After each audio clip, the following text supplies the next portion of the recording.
In today's video, I'm going to teach you how to manage connected apps in Google Drive. By the end, you'll know how to find your connected apps, disconnect any you no longer use, set the right default app for certain file types, and understand how much drive storage each app's data is using. First, open Google Drive in your web browser.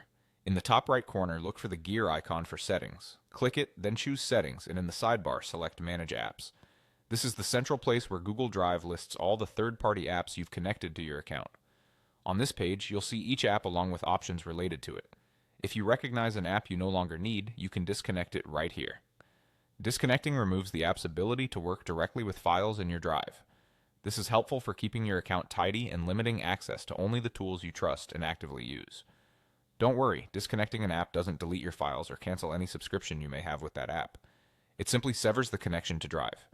If you ever change your mind, you can reconnect the app later from its website or the Google Workspace Marketplace. Next, let's talk about default apps. Some connected apps can open specific file types like PDFs, images, or certain document formats.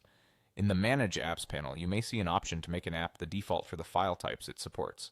Turning this on tells Drive to use that app first when you open those files. This can save time if you always prefer a particular editor, viewer, or converter. If you try a default and don't like it, just come back to this page and switch it off. Drive will go back to the standard behavior or let you choose another app. Finally, take a moment to review app data usage. Many connected apps store hidden app data in your drive space, which counts toward your storage quota, even if you don't see those files in your folders.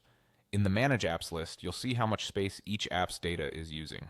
This is a quick way to identify which tools are consuming storage, so you can decide whether to keep them connected or make adjustments elsewhere to free up space. That's it. Head to Settings, open Manage Apps, disconnect anything you don't need, set smart defaults for the file types you use most, and keep an eye on each app's data footprint.